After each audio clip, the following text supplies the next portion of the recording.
Ja Morant is making noise both on and off the court.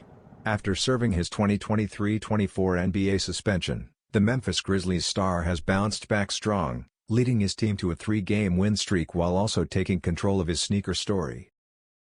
Instead of letting leaks dictate the narrative, Morant revealed his own designs through Instagram, showcasing 2 bold yellow sneakers with black details, an unreleased Air Force 1 Low and the Ja 2.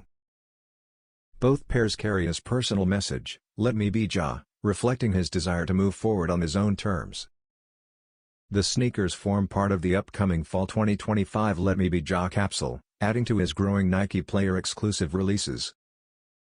Fans can expect official launch details soon, with anticipation also building for the Ja 3, which Morant debuted during the 2024-25 NBA playoffs.